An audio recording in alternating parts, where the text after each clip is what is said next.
Balls are flying. I mean beads.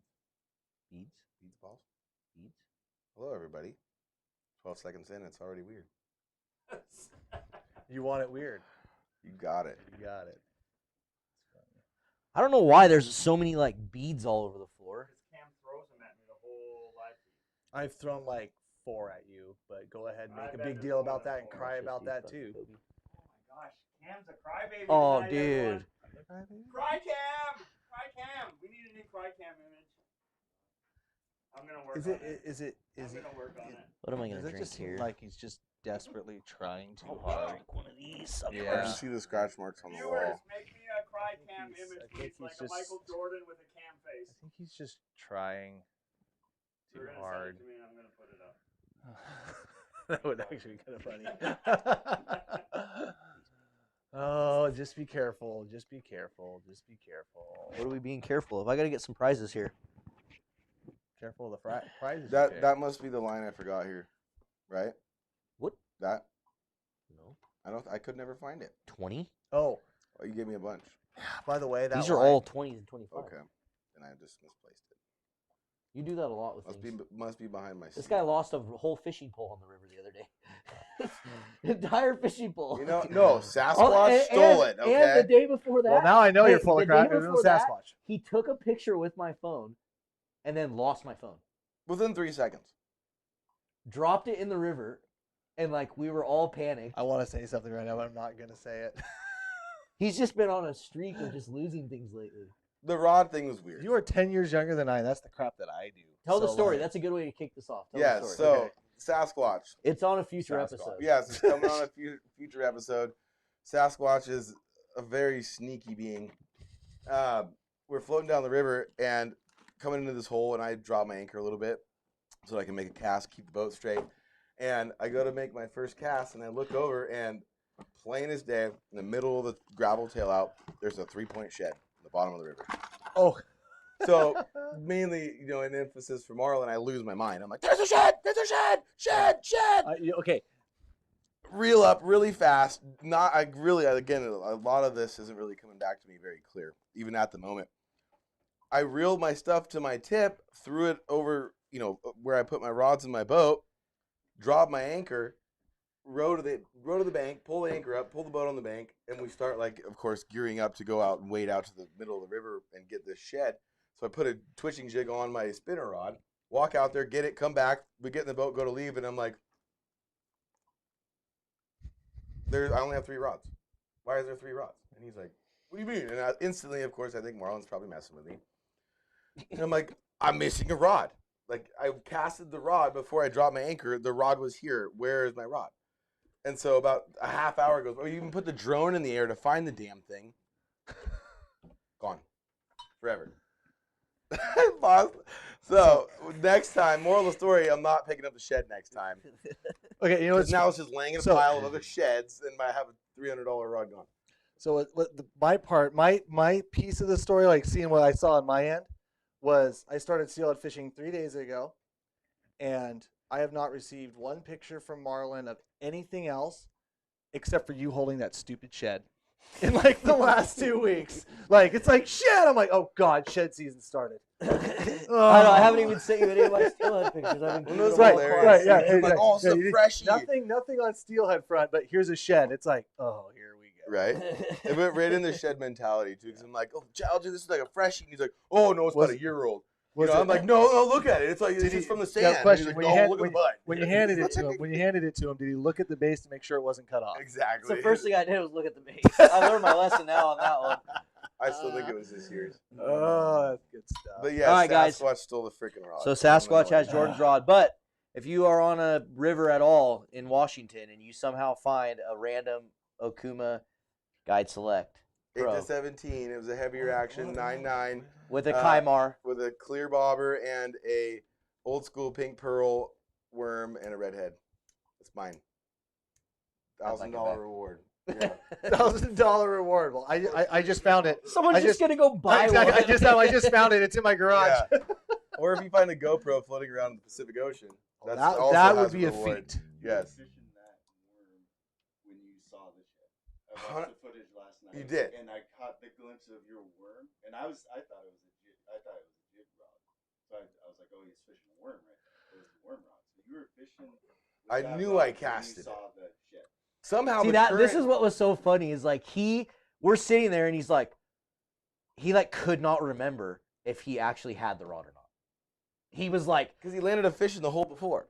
so he thought he might have lost it in the hole up Yeah. above, but he's like, no, I was casting that worm when we came into this Did you hole. land at the But then he fish- would be like, wait, was I though? Did you land? Did you land the fish on the bank? Yeah. Oh, you jumped out with it. No one. He No, flew the drone up there to look for it. I have footage of it after he caught that fish. I had footage Oh, of it. footage of He the goes, rod. shit. Oh. Look, turn to the shed, and I turn to the shed, and you see that worm swing right in front of the camera. Well, I think what happened was I threw it over. The worm might have gotten hooked on my anchor line, and I let more anchor line out. It yanked the rod into the water. But the tail out was like this deep in gravel. And you know, you've lost But it rods was in the swift, river. dude. They The water pin was to the moving. bottom usually. Yeah. And it drug apparently down into the next little like chute and got Yeah. stuck in a tree or something. It's still there. Guaranteed. Eh. But it's got a Kaimar on it, so I know it'll be okay. Oh. First Kaimar I ever had in my life I found on the bottom of the river. It worked for 2 years. Is that covered under Akuma's no-fault warranty? Right. All right, guys, we're going to give you guys an opportunity to win a little prize pack here. We got one of our addicted 30-ounce tumblers, and we're also going to throw in some 20-pound Tough Line fluorocarbon. So if you guys want an opportunity to win this little prize pack right here, do us a huge favor, please. Smash the thumbs up button on the video. Smash it for us. Share it out there to your family and friends, and then drop a comment and let us know where all you guys are tuning in from. We love to see where everyone's tuning in from to these live feeds every week. So drop some comments. Please, please, please hit the thumbs up and then share it to some family and friends. Let's get a bunch of people in here tonight. Tonight's going to be your guys' live feed. So we're going to literally let you guys have the floor. Cameron's got his pen and paper over there, and we're just going to be pulling random questions out that we can find. I don't know how. Talk it's gonna be steelhead. We're talking random. steelhead. Yep. We're not. Yeah, steelhead related questions, folks. Yeah, steelhead fishing related questions. So if you guys- Everybody wants to know about Jordan's love life, but we're gonna talk steelhead. And we I have a know. special guest. I still think that I titled that video, I'm looking for a keeper, the sturgeon video, and that had like an insanely high click-through rate. I swear it's because it's Jordan in the thing, like super happy, just upfront and personal, and the video says, I'm looking for a keeper. All of our lady acts. I need to go look at the analytics and see how many women are clicking on that which video. demographics tuning in. 45 to 55 female. Hardcore. Good stuff. But we also have a special guest tonight, right? Yes, we do. Okay, just special Yep. guest. We do have a special guest. We're going to talk about some upcoming events that are coming up. So we're going to bring him in here very soon. Clint, you might want to get him in the waiting room if you can for me, please. Tell him we're sorry that we're late, but that's just I what we... told him this about this time. Oh, okay. Clint knew. Clint knew. Clint anticipated. We got people tuning in from all over the country tonight, boys. All over the country. You guys launched the video today? We launched a video. Oh, no. Hold on. No. Let's do Somebody that just right. asked. I saw it. Let's I do didn't that know. right. I was. Let's do that right, Jordan. Let's not do that yet. Let's Sorry. let I me didn't lead mean into that, Jordan, and then Okay. I'll yeah. There's been a bunch of people Instagramming me already and all sorts of stuff. So yeah, we got some bad news. We don't have the full. This amount is of news to video. me. I was fishing all day. $10 super chat when deciding between river with no hatchery fish and a river with mostly hatchery fish. How do you make that call? I like meat in the freezer, but waiting for a producer to get Comment went off. Clint. comment went off the Okay, screen. Right there. There it is. I like meat in the freezer, but I've never landed a steelhead. So that's to me that's an easy Keep answer. that question. Let's not answer these yet. You don't want to answer that? Okay. No, I want to get all these people in here, give this prize pack away, and then we'll. So I'm gonna write hatchery versus wild river for first steelhead. And we'll answer your question here for you, Trent. Yeah, We we'll get appreciate you. the super chat. So guys, get your questions kind of teed up in your head here, and once we kind of get this feed going, we will answer them for you guys. It's That's gonna be a great fun question, night. though. It's It gonna be really a fun is. night. That is And gonna be I a mean, fun we're night. gonna shed some light on that. About a lot. Yeah. We're gonna shed some light on that because that's a big distinction. Yeah, it You really don't is. fish on the fish, you're not gonna catch one. Okay, guys. So we got a bunch of you guys in here now. So we'll give you guys I saw my wife, hi Sharon, commenting saying, bad news." What? So guys, when we set out to do this Stay Fishy channel, me and Jordan kind of had a plan, and we planned out the episodes, and so we like filmed it where we had episode 1, we had episode 2, episode 3, and we kind of filmed it in that manner in progression where we're like talking to you guys about each episode.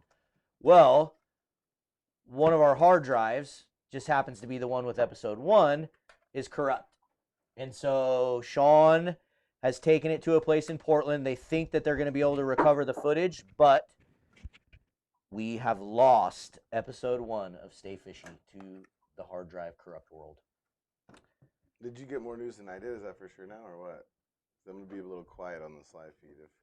No, we haven't officially lost it, but basically the people who are working on it for us think that they can recover the footage. They said it's there and it's processing, but it's processing like way slower than what it normally should. So they're trying to figure out what's wrong with it.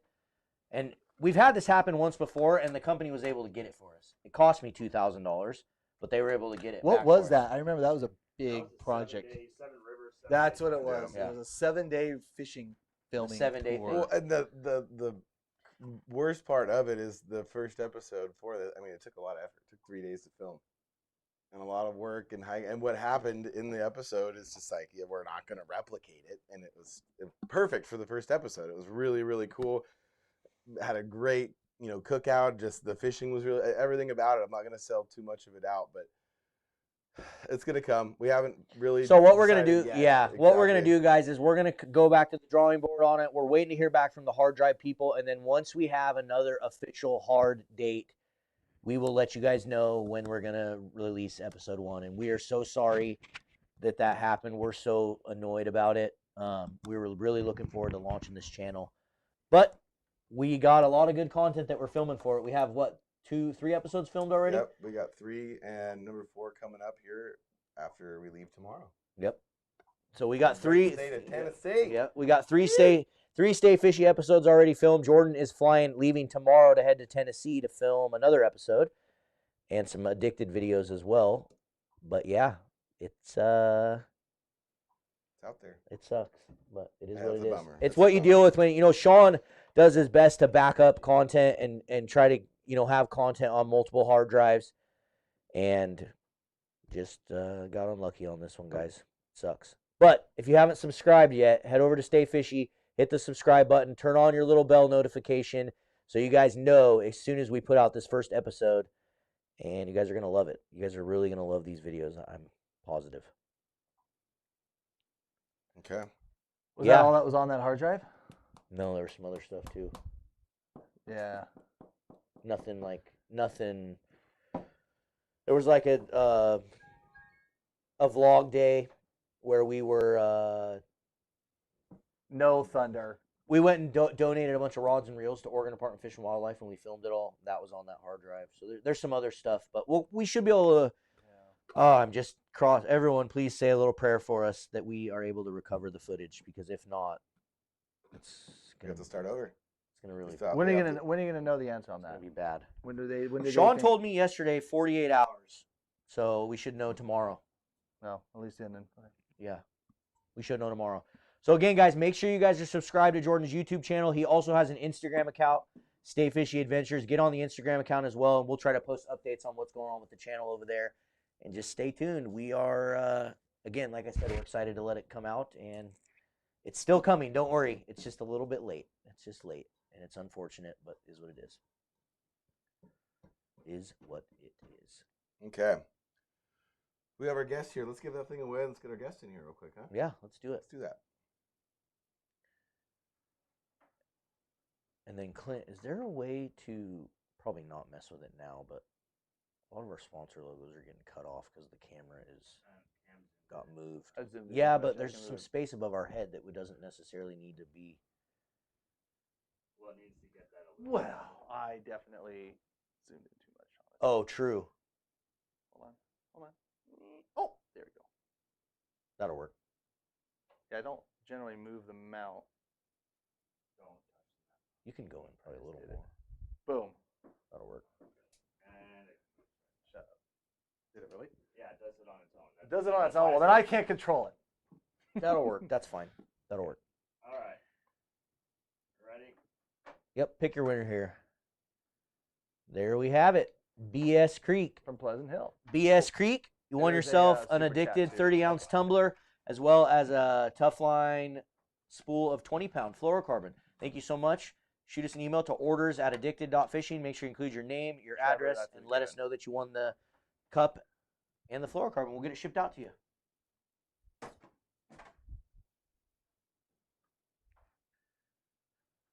There Hey we guys, go. if you only had a handful of days every winter to fish for steelhead, how would you decide what river to go to? Coastal, tributary? Jordan, give me a call when you get a chance. From George S. George S., thank you so much G. for the super chat, George. We appreciate it. We will get Cameron will write your question down there. I think we're gonna have. Okay, so We're gonna bring answer that a lot super of that chat when we back up. talk about hatchery and wild. You know what I mean? Because it's the same to figuring out like Well- pick. He's asking about how do you know where to pick your locations, basically. Like how do you make your decisions? Tributary. He said something like Pull it back up, inland or Clint, coastal. please. Yeah, pull that. Hold on, I want to make sure because I felt like there was some context. If you only had a few days to fish, how would you decide what river to go to? Coastal, tributary. You decided if you only had a handful of days every winter to fish. Okay, all right. Yeah. Just- So we can just just talk about maximizing- we can talk about timing and then talk about Yep.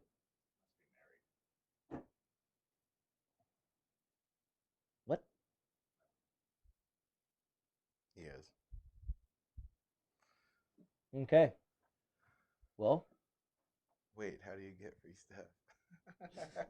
guys, we'll have some more giveaways. We will have some more giveaways before the live feed's over. Like I said, tonight we're going to be talking about steelhead fishing, winter steelhead fishing. Just keep your questions in your head. We're going to let you guys just ask a bunch of questions, and we're going to do our best to try to answer them tonight. So keep your questions in your head. But before we do, let's bring our special guest in here. Jeff Chagrin, that's right. I got my 2 cases of herring. Did you get yours yet? Oh, I need to call Patrick back. I need got to a call case of Mr. greens Gaffney's and office. red. Who's this guy? Hello, sir. How you doing, man? Clint, we can't hear him. Hey, good evening. There we go. All right, yeah, we got Can you, you hear Trey. me? Yep. All right. Thanks for joining us tonight, guys. So if you guys didn't know, this is actually I'll just let you introduce yourself. Go ahead, Trey. Introduce yourself here. Yeah, the last name's a little tricky. It's Trey Kartscaden. Yeah, we changed it from Smith. Jason from Smith. All right, guys. So this is Trey, and he is with the Sportsman Shows. And so as you guys know, we are super, super excited to attend the shows this year. It's been a couple years since we've been able to go to the shows. And so we will be set up this year at the Puyallup Sportsman Show and I guess it's called the Washington Sportsman Show in Puyallup, Washington. And then we'll be at the Pacific Northwest Sportsman Show in Portland, Oregon. Again, we're so excited to go to these again, Trey, but I wanted to bring you on here just because I don't know like all the cool things that you guys are doing at the shows this year. And I know you guys have a lot of really cool attractions at the shows this year. So I just wanted to bring you on and just kind of have you talk about, maybe start with Washington first, kind of go over the dates and what you guys got going on there, and then go to Portland and talk about what you got going on there. Well, of course, we're excited to have you out. I mean, we've been working on this with you for a long time. I mean, it went back to last May, starting to kind of talk about this and having you guys with your King's Return movie at both shows, the Washington show and the Portland show. So the Washington show runs the 2nd through the 6th of February up in Puyallup at the Washington State Fair and Event Center. It's the fairgrounds. You can't miss it. And of course, in Portland, we're the 16th through the 20th of February at the Expo Center. And I think you guys know the Portland show is one of the largest in the country. So, for locals that have been going there for, however long, they've been spoiled. I mean, you go to other shows around the Northwest, California, even back into the Midwest. They just don't have anything like the Portland show. They're lucky to get, 300 exhibitors, 400 exhibitors. We double that. The only other show that's bigger is back in Pennsylvania, and it's called the Great American Outdoor Show. But this show's a pure sportsman show: fishing, hunting, outdoor recreation. We've kind of whittled it down in Washington this year. I mean, it's just hardcore fishing and hunting. We've got more hunting than we have in past years, which I'm thrilled to see because it was really heavily weighted to fishing. So it's a pretty nice balance, and of course, you guys are one of the headliners for this year's show on Friday night from 7 to 9:30 with your movie, and I think that's Yeah, just guys, and about just to sold expand out. on, I can expand on that a little bit too, Trey. So if you guys didn't know, and I'm sure a bunch of you guys already do, because we basically, last I checked, we had less than 40 tickets left to Puyallup, less than 40 Ooh, tickets for sale in the Puyallup show. But if you guys want to come join us February 4th at the Washington Sportsman Show in Puyallup, we will be premiering Addicted Alaska 3, our third and last of our movie trilogy in Alaska. And we just had our other premiere at Kiggins in Vancouver, and it was insane. It was so fun, so cool. Like Jordan said, you're in a room with 350 of your just like-minded individuals, 350 people that just love fishing, love salmon fishing. We threw out all sorts of prizes in there. We do all sorts of raffles. We gave away a big con cooler, lots and lots of fun stuff. So come join us February 4th. If you haven't got your tickets yet, again, like I said, there's only 40 left on the website right now at addicted.fishing. So that is Friday night in Puyallup. Oh, and we got Mr. Life here from Northwest Fishing Secrets in the chat. What's up, Life? So you guys have Life coming down to the Portland Sportsman Show. Is he doing anything in Puyallup? he is. He's on the Saturday night in Puyallup as well. So it's kind of the 1-2 combination with you guys. That's awesome. So Saturday night, Life. What's Life doing? Is he showing a little video, or what's He he doing? he is. He's going to do a video that he put together for the show, and he's also doing a seminar that day. I think Cameron's doing some seminars there as well. I think he's been talking to Terry. Um, that's the thing with these shows. If people go and they take full advantage of the show, it is well worth the price of admission. I mean, we have Robert Kratzer there, who I think you guys know. I mean, he's one of the best in the business, talking about twitching. And we actually got Robert to do a seminar this year on bank fishing for salmon steelhead, and that's going to be a rare treat. I haven't heard the seminar.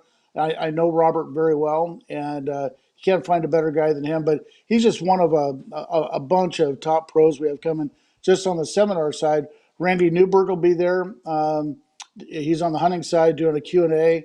Randy's not only he's just a super, super good guy, but he's He's just also, also just a killer hunter, just a savage. yeah, and he's a big time public lands advocate. So a lot of us in the business, we have this responsibility to do right by the sport, and he really epitomizes that.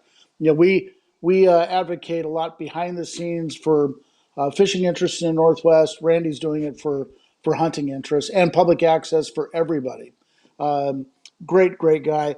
And as you guys too, getting to know you, Marlon's been a ton of fun.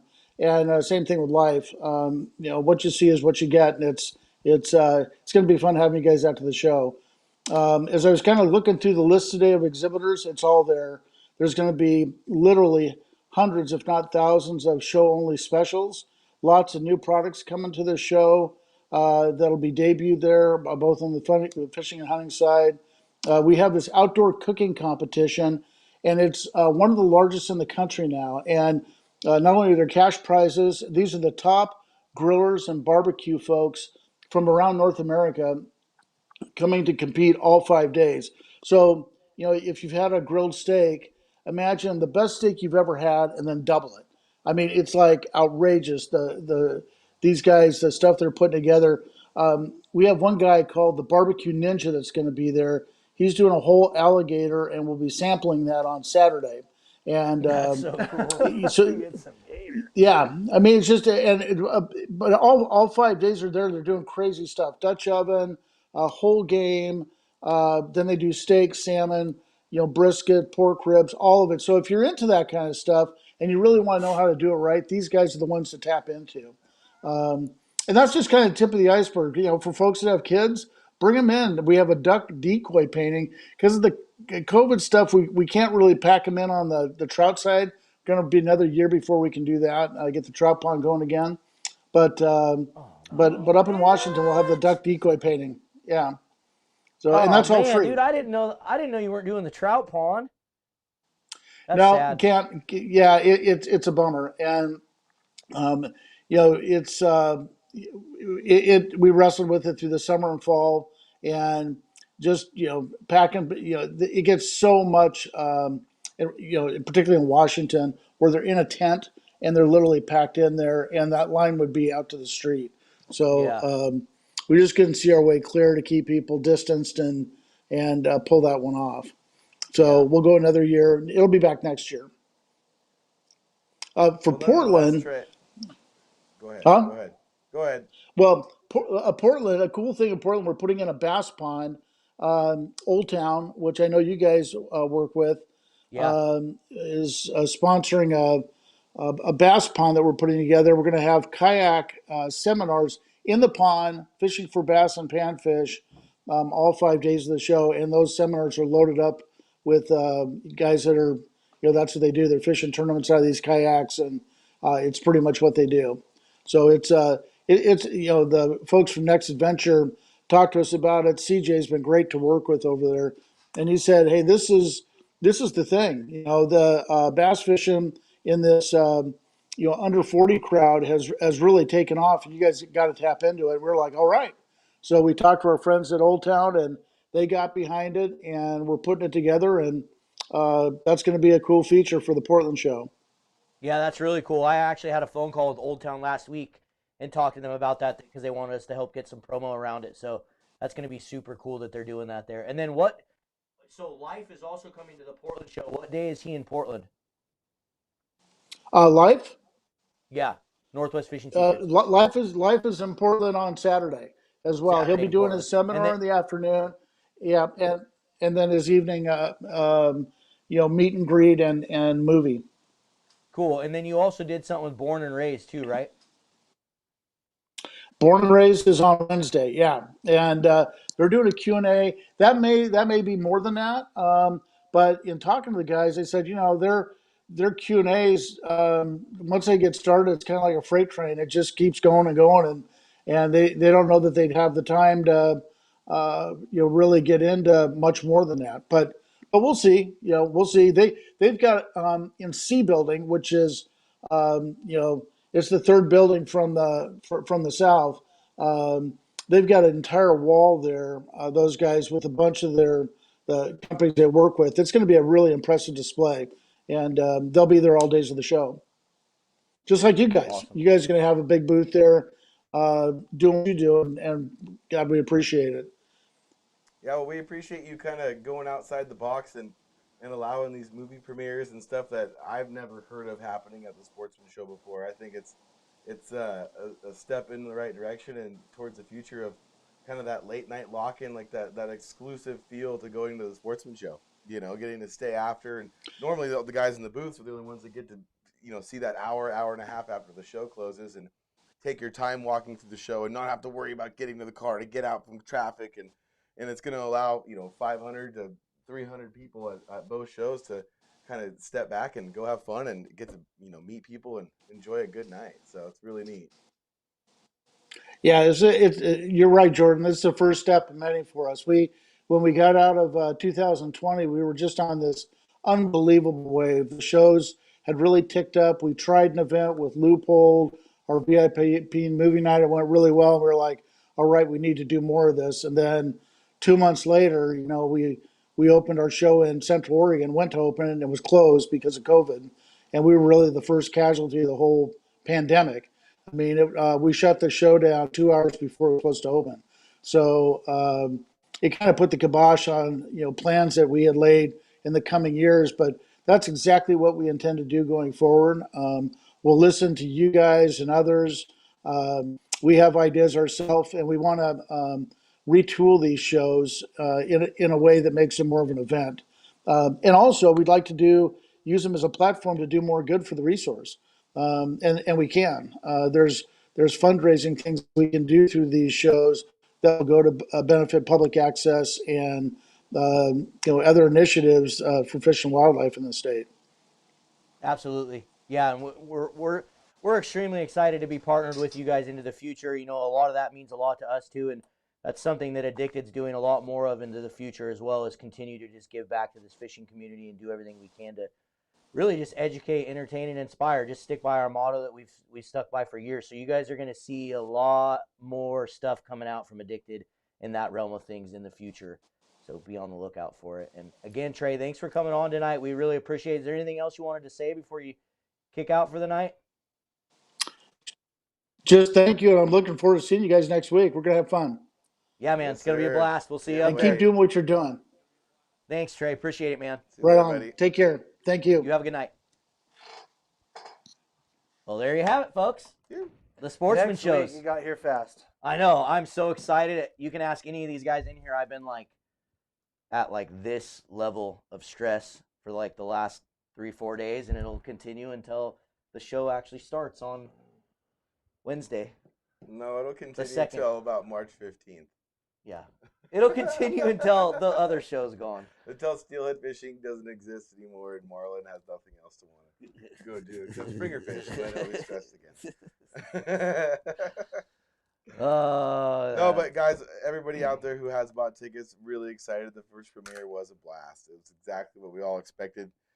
Friends, family, kids, old people, men and women alike. It was just, I'm just saying, from 75-year-old people to 3-year-olds, everybody had fun. It was every generation of people there. Exactly. Every generation. That's one thing. Outdoors person, And again, that's one thing I love about the Addicted brand and the community that we've built is it just really does seem super diverse in, the crowd of people that we draw, and we love that. We get the, like 40 and above crowd to come see Cameron.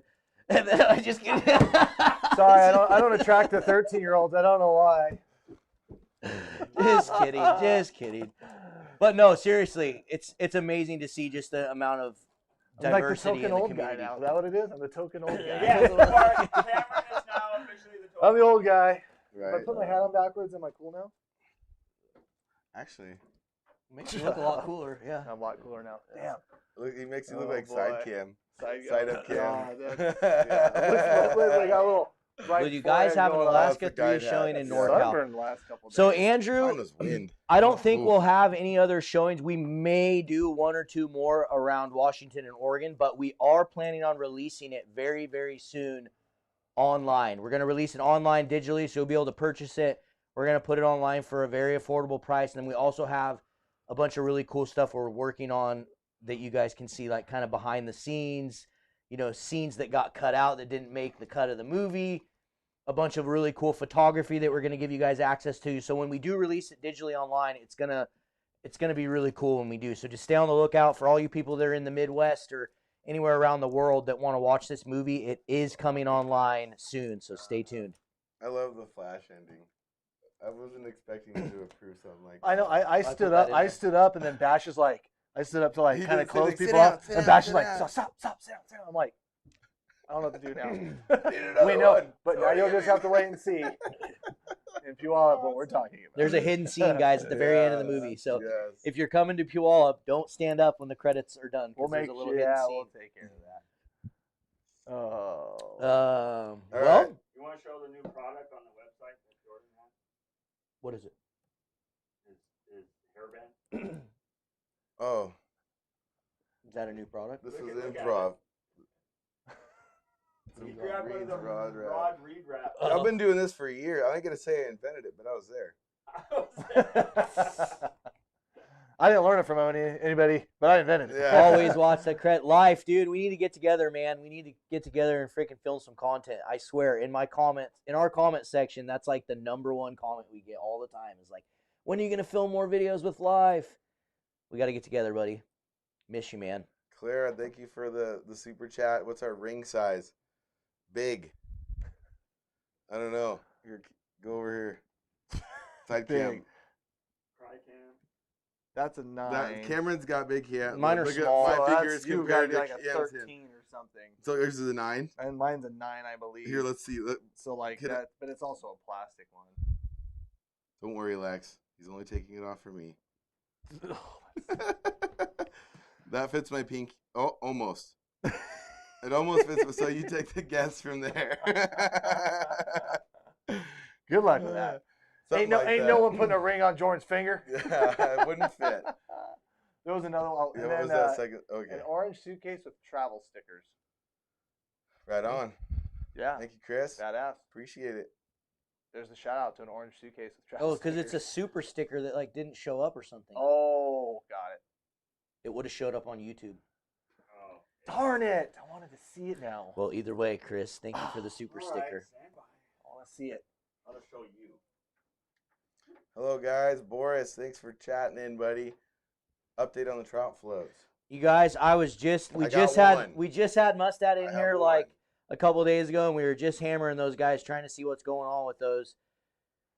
I don't want to blame it on COVID, but I gotta blame it on COVID. Like, unfortunately, guys, a lot of these places where we get products made and stuff, the supply chain has just been so messed up. We're having a hard time even keeping our steelhead floats in stock, let alone expand onto the trout float. But I'm hoping that they come out very soon. The last time they told us maybe spring, but just keep asking us for them, addicts, and we'll get the trout floats out as soon as we can. We appreciate the fact that you guys want them so bad. On YouTube, yeah.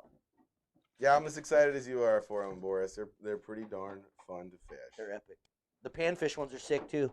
I could not believe it. I will go. I'll say it right now. You guys might see it in the upcoming video. I will go swimming for that float. I still have the very original one Marlon gave me over a year ago. A trout one? A trout one. Still Yeah. have it. It's like the balsa's all cracking and stuff. It's like been in and out of the sun in the summertime for 2 years, and I still got it.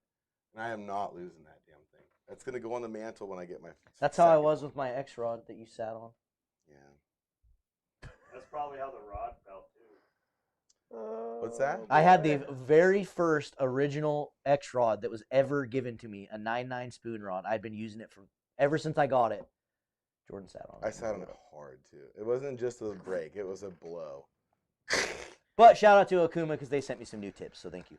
Let's get another prize pack going here, Clint. We're going to give away a little Sasquatch didn't take it. fishing leaderboard here. We're also going to give away an Okuma hat and a rooster tail from Yakima Bait. And huge shout out to Yakima Bait, Okuma, for being sponsors of Addicted Fishing. We appreciate them so much. And what's a Hook you good? up with seafood? Hmm? Clara, super chat. Marlon Jordan, may I hook you two up with seafood? Love it. Yeah.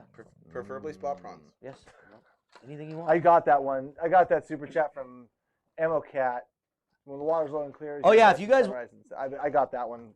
If you guys want to come, if you guys want to bring us gifts to the Puyallup or the Portland Sportsman Show, like, we're not going to turn them down. Like, we would love some gifts. We would love for you guys to bring us some presents. So do us a huge favor, guys. How many people we got in here, Clint? Scroll over here. Almost 600. Let's try to get this feed up over 600 people, guys. Do us a huge favor. Hit the thumbs up button, especially on YouTube. If you can hit the thumbs up button, it helps us a ton. Share it out there. Text messages to some buddies. Share it on Facebook groups, wherever you like to share things. And then drop a comment and let us know what sportsman show are you planning on coming to. Are you going to come to Puyallup? Or are you going to come to Portland? Are you coming to Puyallup? Or are you coming to Portland? Or if you're not coming to any of them, just say neither. Andrew, and the answer to that is yes. Can I get you all a corn dog?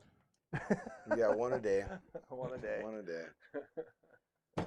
I'm sorry, Andrew. I'm going to pass on the corn dog. I will not be eating those. Love What? those Oh, things. he's insane. He'll break down. No, dude. My guts don't like those corn dogs. Portland, Puyallup, There's only P-Town, 240 Portland, thumbs up. Portland.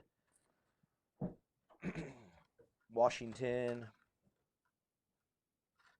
We've gotten the question a million times, guys, so I'll just go ahead and answer it right now because I know if you go on the Sportsman Show's website, they put all the information on there. Unfortunately, because of where we live in the great state of Washington, one of the only states left in the entire United States that still requires masks, because of where we live, unfortunately, you do have to have a vaccination card or proof of a negative COVID test to get into the Washington Sportsman Show. But the really awesome thing about the guys over at the sports shows, they have free testing at the doors. Free testing at the doors. So if you don't want to get a vaccine or you don't believe in it or whatever your views are, we don't really care. You can still get into the show. Just take a free test right at the show. And that's what we have to say about Spread that. the word on that too. A lot of folks that look into it and like want to go that Yeah. didn't hear that probably think that they can't go. So be sure to share that out there if you're going to the show. If you have friends and family that are doubting going, let them know that No matter what their status is, they can get into that. And it's show. just a shame that these shows are not in England, because like tomorrow there's like no more mandates. Yeah, in England, you can do whatever. England, like as of tomorrow at 12:01, it's over. You should move over It's there. over. Anyway, guys, we don't. Food sucks. We won't Anyways, get. The ketchup I'm chip not- guy. We We saying they're won't- right or wrong, but yeah, that's what it is. We won't get into the I love French politicalness of it. onions. We all have our own views, and we respect. Tea and crumpets. We respect anyone's views out there, but we want you guys to come. So please come to the shows. Again, you don't have to have a vax. You can just get a negative test as you're walking through the door or the day before or whatever. Come hang out at these shows. It's gonna be a good time. There will not be Where a do they corn stick dog the Do you have to challenge. have your actual card or kind of photo work? Most places take photos. Are they going to take photos? I'm sure they're gonna take photos. Yeah, I'm sure they're gonna take fake vax cards. They ain't gonna have people that are gonna be like policing it. Freaking print one off online. Walk through the door. I don't think we're necessarily going to advocate for that. I feel like we got to put a disclaimer on that one. I'm just kidding. I'm just let's I kidding. feel like let's there roll needs to the be like a title little, of this- right, exactly. right, it does not condone or recommend this Yes. action. Addicted fishing does Addicted not. fishing does not accept videos, people harming themselves or others. Yeah. Okay. Complete joke. I rescind my statement. You can do that now. Yeah, right. That's what everyone does. Everyone does. It's good. It's Exactly. cool. At Portland, they have none of those restrictions. So I don't know what the difference is between like, for some reason, if you just like drive over like a river, you know, it's different. But regardless, Which I'm shocked there is a difference. Let's be honest. Yeah. It's Sorry. true. Okay, I gotta stop. but not gonna do regardless, in Portland, there is no testing, no vaccine as of right now. And one thing to note, guys, from what I'm seeing, and I'm sure from a lot of you are seeing as well, who knows? These things could even be less by the time February rolls around, mid-February, end of February. It's always like, changing. Let's be honest. changes every single day. Changing So every single day, every single hour, every single news report, it changes. So we're just Anyway, we're in it to win it. I really didn't want to We have don't- our you live know, I feed mean, talking about that but BS, but let's- the question keeps getting asked, and so I felt like we needed to address it. Well, let's be real. Yeah, I say like that people are gonna ask. That's the way of the world. So that's what it is. Yeah. So there you go. Okay, we got a lot But of we'll people. be there, and we're gonna have a kick-ass premiere. It's probably gonna be worth going, so I'd go. Anyway. Okay, guys, pick a winner. Pick a winner for the Okuma hat. The fishing I'm leaderboard. not If you guys don't salty. use these fishing not leaderboards to salty. organize your Yeah, tackle, You're in fresh you need water to these get out days. from underneath your rock that you're living in and use these things, because these things are so nice to organize. Bead leaders, super baits. I mean, literally anything. You can put jigs on here. You can put twitching jigs. These little fishing Unless you're leaderboards using double trebles, are they amazing. Stick to everything. We don't. Fishing isn't a sponsor of ours or anything. We just sell these things on our website, so you guys can get the fishing leaderboards on the Addicted Fishing website. But I seriously highly recommend these. Is that the winner, Clint? Yep. Stephanie, and she says she's going to the Puyallup show. Congrats, Stephanie. You won a couple things from Addicted here. Shoot us an email to orders@addicted.fishing. Make sure you include your name, your address. Let us know that you want an Okuma hat, a rooster tail, and a fishing leaderboard. Thanks for sharing it. All you guys and gals that share our live feeds. And Oh, that's awesome. Pretty sure she just commented saying, "Thanks for getting me and my husband addicted to this show." nice. Awesome. Hey, Jordan, FYI, whispering with lav mics doesn't work. Yeah, they can hear every. Yeah. They can Look hear, at When It wasn't bad. It was an inside joke, but it's funny. they can hear We're every good. single It thing. Oh, I you don't say. even remember It what I wasn't. said. It wasn't bad. Hey, Clint, do we have any photos we should do right now so we don't forget them, or did you not do photos? I have photos. Let's do them really quick right now. Okay, guys, what we're gonna do really quick is we're going to go through all your guys' photos that you send in, and then Well, yeah, we're gonna What if it was? Good reminder. Yeah. And then we're going to open the floor up to all you guys, and we're going to start getting some questions. Cam's going to start out with a few of the ones that he's already written down. And, yeah, let's go roll through these photos.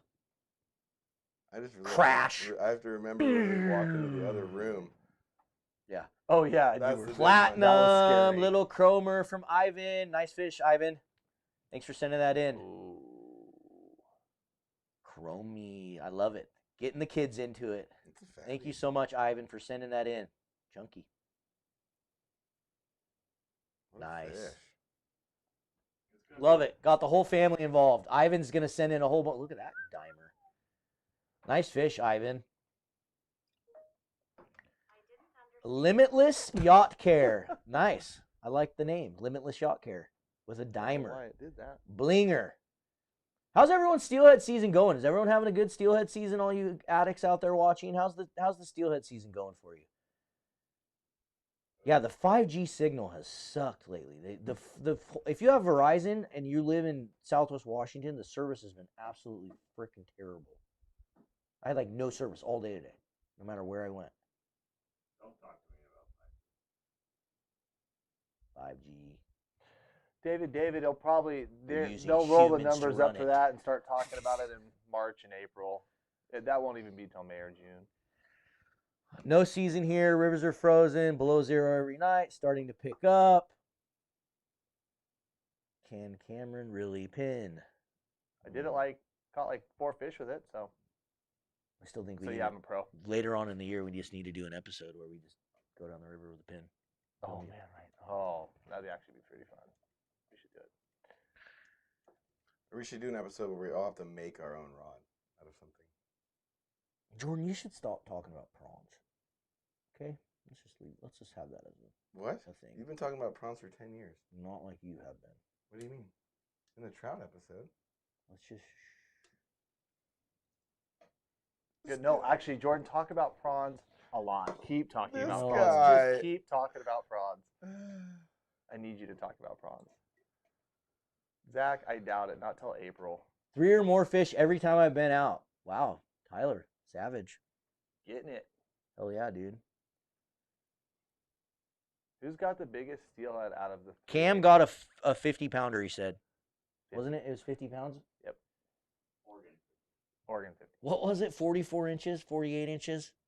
I don't remember. There's a story behind that, but if you're not gonna say it, I want to know how big your biggest fish was. what was your 48. biggest? What was your biggest? My biggest fish was 42 and a half inches by 22 and a half inches.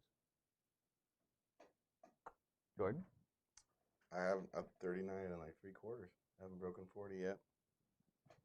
But his was 20. I mean, yours was like, Jordan's was like right at 20 pounds. I've got 2 fish rated about 22 pounds, but nothing over 40 inches yet. That's my goal. 40-inch here. 40 inches. 48, wasn't it? 48? Yeah.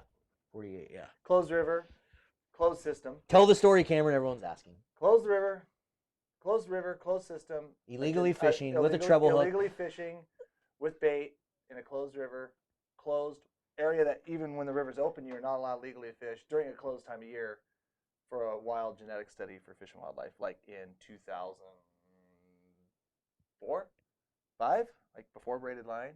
Back and forth.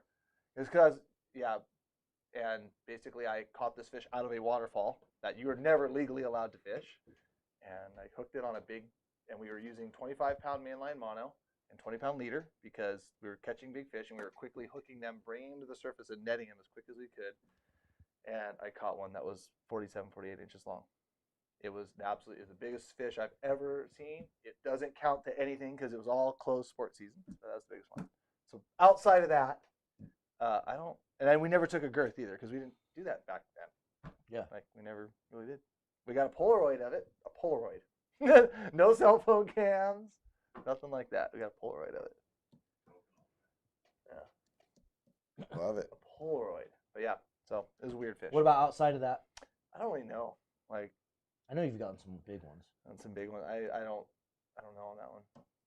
Just because like that one, like I've gotten some big ones on the home river. Mhm. That's for sure. Yeah. Like tearing it around. But I know I've gotten a few over 20. Know that, but Yeah. I don't. Yeah. My biggest was right at 27, 28. It was huge. But I also used to not measure them and stuff. Like, Yeah. I used to not do the whole length. no, curve and thing I back caught then. some Yeah, I caught some massive. big ones that I got Yeah. pictures of that I just never measured. Because I was just kind of like, oh, look at this cool fish, let it go. You know, like you just didn't, I don't know, I just didn't care that much back then to measure them and stuff.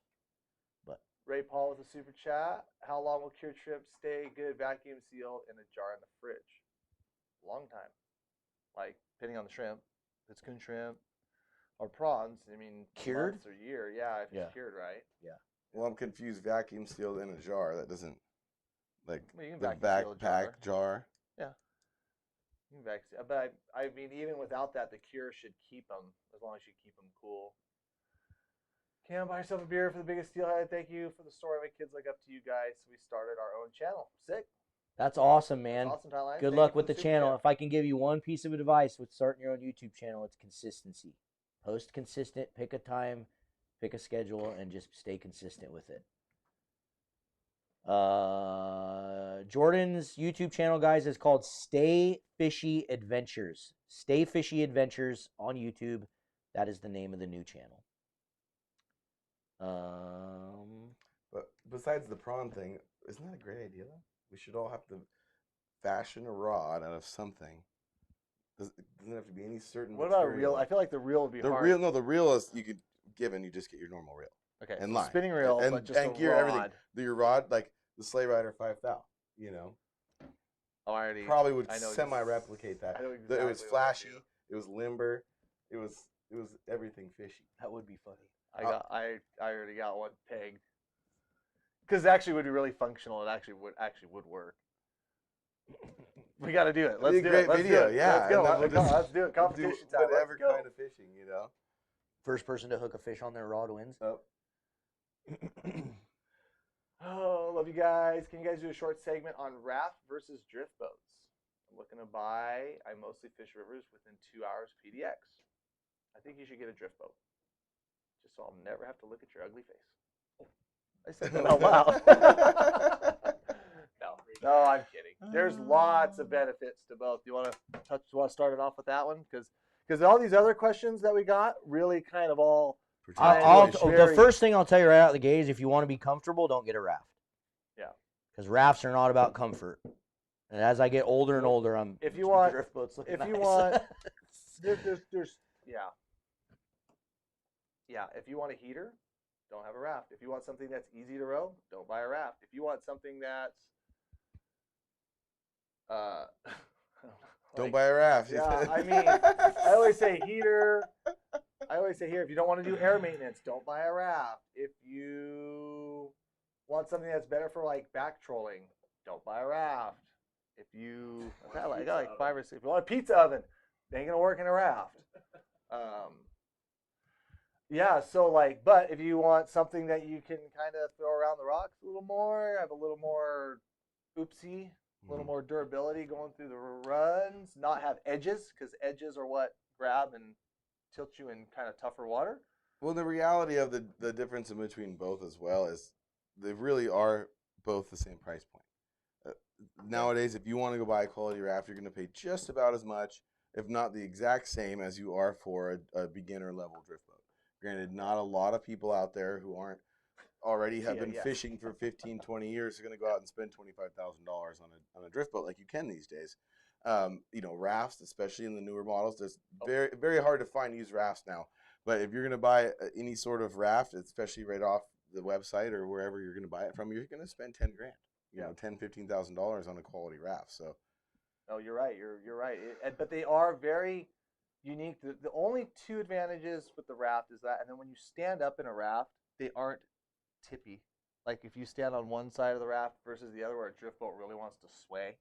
Most drift boats do. You kind of have. I feel like the raft, since you just got this buoyant ring of air, they don't. But then TJ brought up you also put motors, which you probably could put a motor on a raft, but then you're gonna put a couple batteries and So you also put a motor on a drift boat versus a raft. So literally the only reason why I own a raft is so I don't have to look at drift boats. Literally that is the only reason, or else I'd have a drift boat. Do you fish different water with them then? Yeah, I fish completely different water with them. I fish water that you generally do not see drift boats in. And so and it's because they're either a little more challenging, a little more nichey, a little more bouldery, a little more sketchy, like a little more technical. Like you want to have that. There's or I'm gonna take it, launch it, or pick it out of some spot that's gonna just beat the living crap out of a drift boat. So I get a raft. Yep. Okay. That was one. What's two? Huh? So there's two reasons why you get a raft. Well, the raft are a little more stable when you go side to side, and then all that. Okay, let's get some of these questions, I think. Yeah, so first steelhead. Guys after his first steelhead. I'll go get a giveaway going. I gotta go to the bathroom. Guys after his first steelhead. He wants to pick a hatchery or a wild river. How'd you walk him through that? that is one that I think every one of us standing up here could go back and forth on, because there's a major difference in your opportunity is going to be presented with both of those options. Wild fish are more aggressive. They're more prone to bite when there's one in the hole. There's fewer of them, but in theory, a lot of times they are easier fish to catch. Not necessarily because of the massive numbers, but for the sheer fact of they're an aggressive fish. Did you turn his mic off? Hopefully. Or is he talking over me? He's going to the bathroom. Okay. So hopefully he turns it off. But you're kind of running under those lines, going to a hatchery spot where there is a big majority of fish. We've all had times where we go to those spots out of disparity or because it's a portion of our day, and that is not where you have your success because you're fishing on fish that are pressured. And for an inexperienced angler, pressured fish are not going to be the easiest option for you. You're going to have a lot of experience and be very meticulous with your setups and your leader lengths and your leader size and your bead size or jig size or scent. There's going to be a lot more that comes into play when fishing for a group of hatchery fish rather than picking out one salty wild fish sitting in the end of a tail out that you wouldn't have to fish correctly at all and you're going to catch. It's going to run. You could close your bail and swing it across the tail out with any sort of lure on there and you're going to catch one. So, yeah, and one thing, those wild fish are spreading out right. versus those hatchery fish are going generally to a location and then being targeted there by lots of people. Yeah, so best suggestion I can make for the person asking that or anybody thinking those same questions is fish whatever option you have that's closest to you, that you can spend the most time on, where you're going to give yourself the most option of success. You're going to be able to go to the river multiple times during the week and not just Saturday afternoon. Whether it's a hatchery or a wild, choose that one that has the option of catching a steelhead that's closest to you and you have the most access to. So my answer to that's timing. Okay. Because if you are trying to target steelhead in December and maybe early January, and you're not targeting a river that has hatchery stocks on it, your odds go down tremendously. As we get into the next couple months, as we get into February and March, and there's fewer of those rivers too, so the pressure thing comes into play. Like if there's only like 3 rivers and 4 or 5 rivers, that stock, decent amounts of hatchery fish, well, that's where the people are. But now, when you get later in the season and the wild fish are kind of everywhere, and then that opens up another half dozen rivers. Now there's 10, 12 rivers that you could go hit, whatever the number. I mean, you're saying more of it's going to open. It spreads people out a little bit, and you're right. Like back today, I'm not going to say the story, but regardless, a wild fish will come up and just blast something out of left field that he just sees, and it's just sparkly. He's pissed and mean. It's the right shape, the right size, and the right color, and he wants it. Not to say hatchery fish don't do that too if you're fishing the lower, but generally in those areas that people really target the hatchery fish, there is a lot of pressure, and you're right. You have to have that jig, that float straight up and down, the perfect presentation, right in their nose, a little scent to bait when applicable. Put it in. There's definitely something there too. But timing. And then the other super chat that we had was he only has a few days to fish, so how's he going to maximize the time out there? And he asked about inland versus coastal rivers. I mean, that's why. Very open-ended question there, George. Right. And George has fished with me a bunch, and we've had good days and we've had bad days, and that's just, I think that in the essence just goes to show what he's actually asking there. Either or, it's really an open-ended question. There is no definitively saying which one is better because it all comes down to situational awareness. You know what I mean? The timing, what's the water levels, get stuff that a lot of novice anglers aren't going to really get too often. You know what I mean? If they're inexperienced and they haven't had the experience of seeing rivers go up and down and knowing where to be when, you're going to be really, for lack of a better word, pissing in the wind.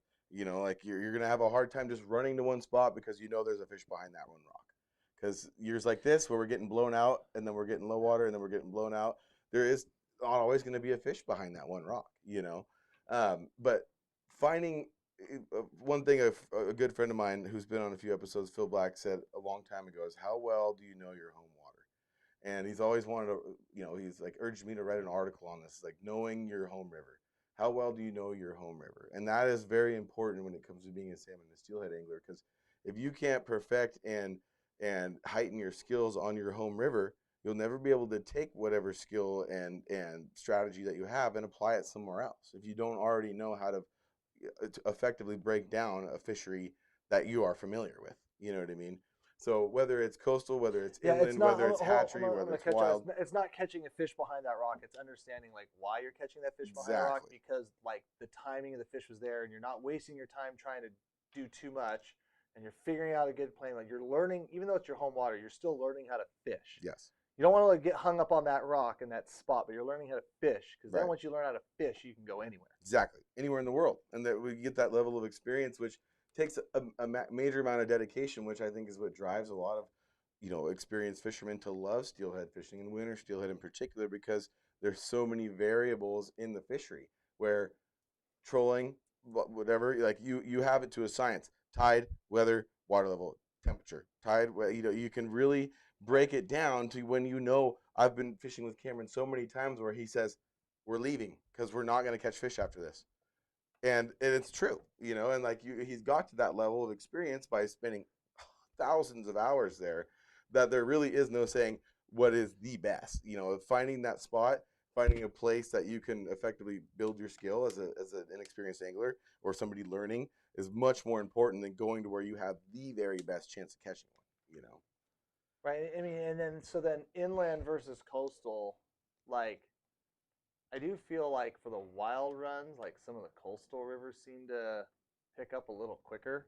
Like, and they've already hit, like, just for wild fish, maybe. But honestly, like, when you're talking inland, like, let's just say you're talking Columbia tributaries below Bonneville, and then you're talking some of the bigger systems, like, it doesn't take a steelhead, but what?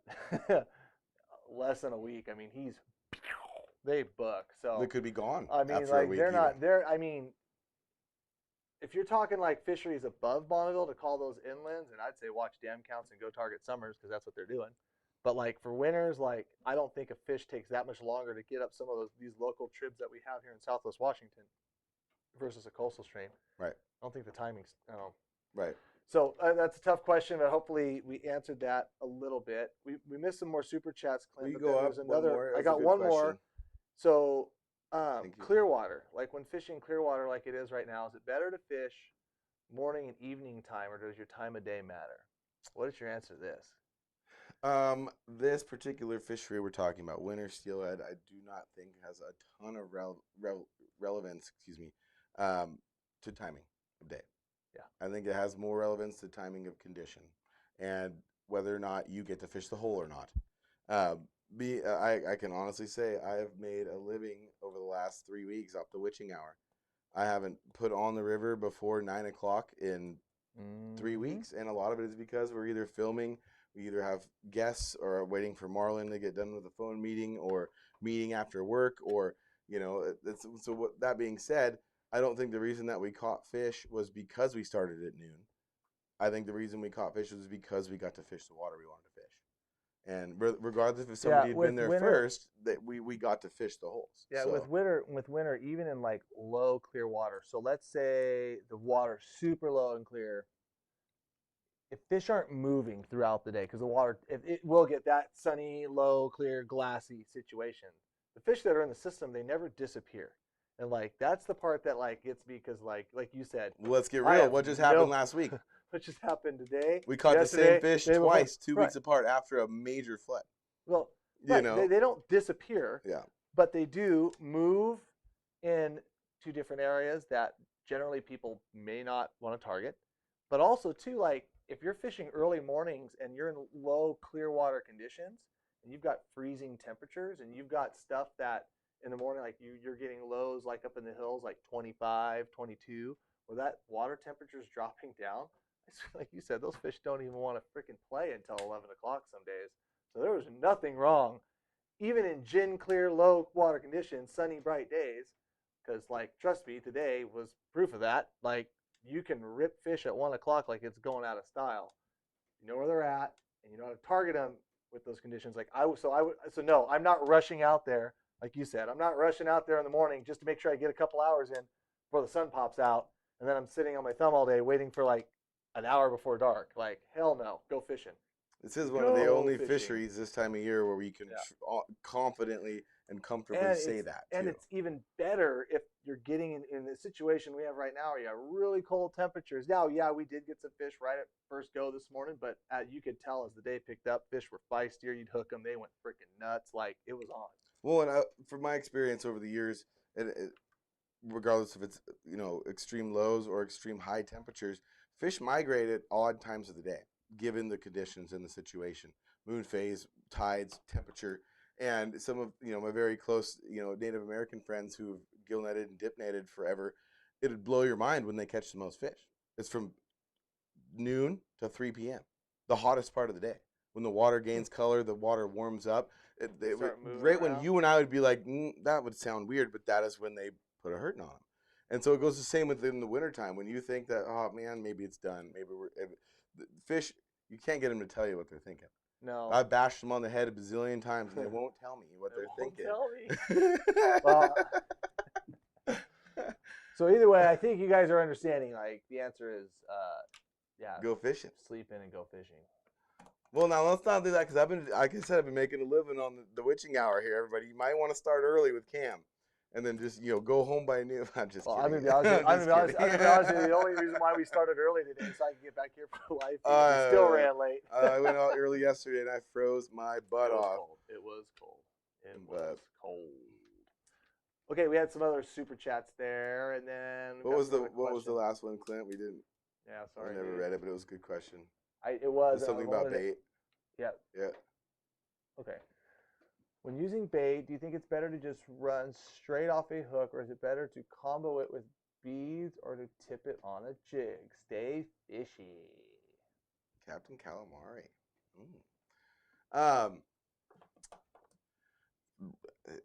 We can say that. We just say the same thing over and over again. I almost hate being repetitive, but depends. It depends on conditions and depends on the size of your river. If I'm fishing a small body of water, I'm instantly and automatically going to go for a more stealthy presentation. I'm going to take my extra lines off. I'm going to dummy down my size of my presentation and the size of my line. And I'm not going to use, like, if I'm going to a river that's flowing 250 CFS and doesn't have much color at all, I'm not throwing two beads at once. I'm going to throw one bead on a very stealthy presentation. I'm going to reel back. I'm going to change that bead. And I'm going to take that ease of that convenience of fishing out of it because of the situation I'm in.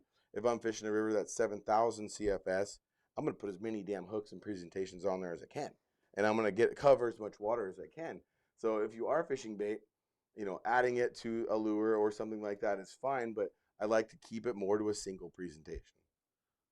Yeah, he's talked about comboing it with beads. I don't think I ever really do that. But I mean, like the yarny with eggs and a bead, I'll combo that way. But that's a big river strategy. That's where that whole technique really kind of came about, was multiple guys in a boat going down a big body of water trying to just cover the spread, So. Yeah, once again, it's matching your conditions. Yeah, matching your conditions. Small river, go small. Big river, go big. And someone said just say no to bait, and I think you're crazy. I'm with you a little bit, unless there's a pantyhose wrapped around it. I don't like throwing big globs of eggs or, a spin and glow and sand shrimp for wild steelhead. It's just too much back-troll bait. Yeah, too much probability of actually harming a fish that you would want to see swim away. In our situation, and most people's, which all you out there watching, you should want to keep those wild runs healthy, and you should want to take care of those wild fish because, once again, the better you take care of them, the more opportunity you're going to have down the road at catching fish, and maybe even that same fish. So, but spawn sacks are great. Spawn sacks don't hurt fish. I've seen it a zillion times over. But anyways. Aaron Show, super chats are just a way that we see tons and tons of comments. We got 600 people of you guys in here watching right now. So when super chats pop up, they pop up, and then Clint can go back and grab them. So it does make just life a little bit easier. But we do answer a lot of other questions. Well, I like Jake's question here at the same time. Do steelhead feed off bottom? I've seen them drive into the gravel to pick up something drifting, but that's like a fish that's willing to move. And a lot of times you're fishing steelhead that they're not really willing to move that much. So if you put it this far off the bottom and you can keep it there, whatever presentation, jig, bobber, beads, whatever works, like you're going to catch all the steelhead versus one that's really dragging on the bottom or one that's maybe really high up where just a real hot, feisty one is going to come get. So like, it's like, don't just try to catch the hot, feisty one.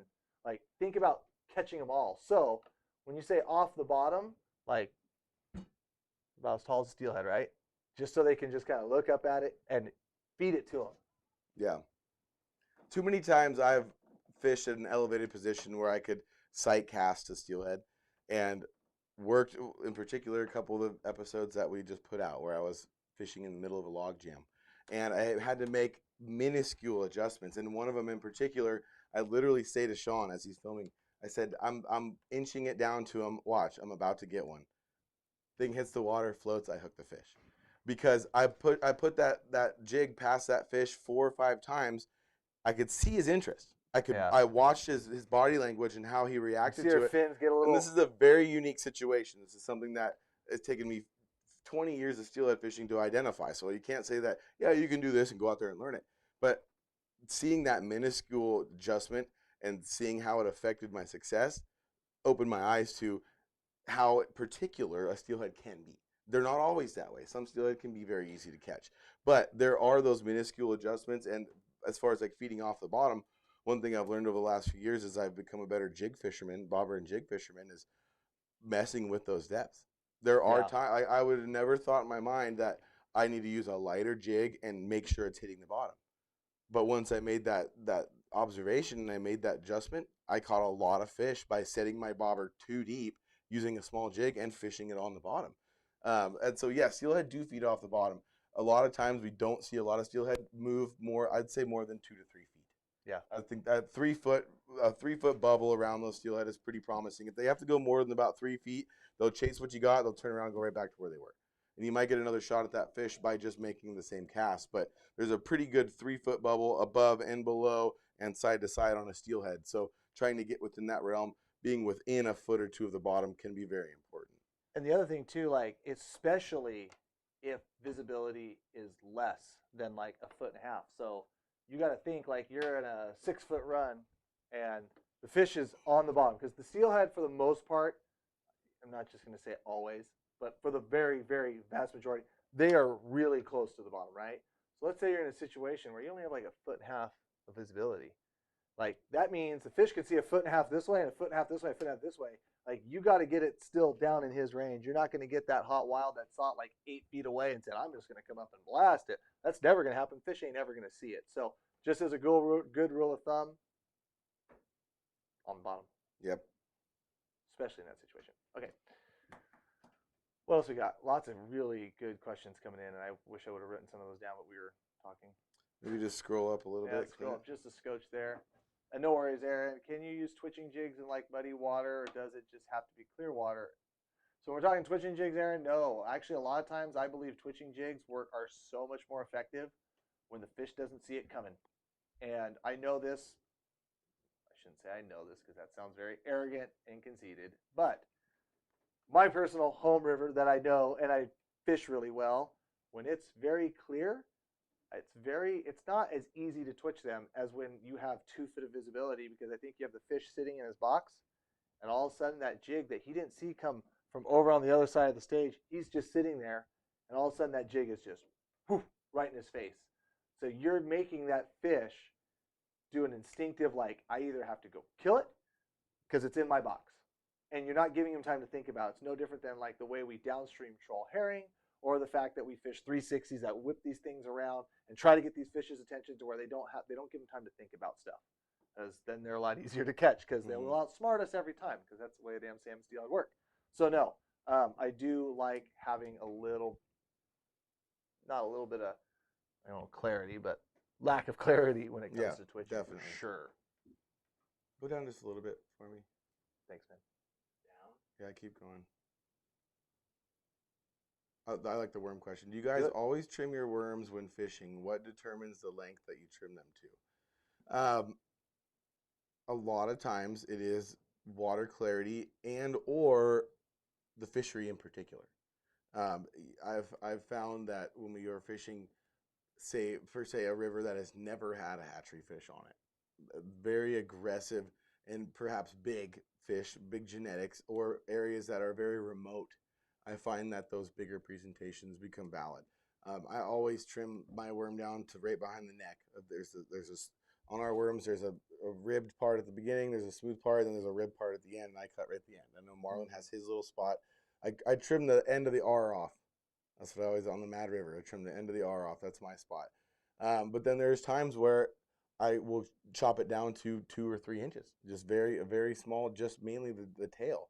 And from my experience, I've seen that work a lot less for me. When I dummy down and I go that small with my presentation, I haven't caught as many, but my zone seems to be like that 5 to 4.5 inch worm.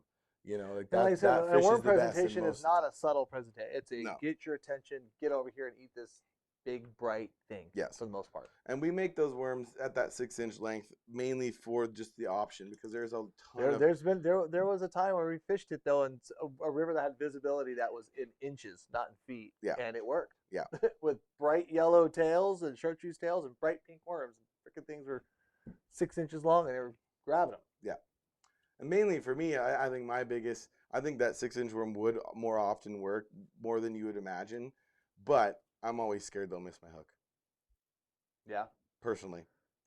That's why I usually go with a longer or with a shorter worm in that case, is so that There's been times when we've been like having bites and we're like, we think it's a trout. We're like, oh, we're gonna so we shorten it down a little bit. Like, I'm gonna rock this little sucker's world. Here we go. But then no, hit the you're right. steelhead. There's some other ways to rig to get around that, but that's for another life. What is the best way to tie the new addicted bead hooks?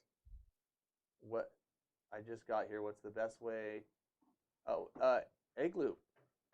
The angle of the eye and the offset of the hook allows that hook to kind of kick in on the leader. And you'll see, like, when you tie it with some 10, 12-pound, pull it tight, like, it won't sit, like, straight where the line and then hook. It's going to look like this off the line. It's going to be angled off, and you want that.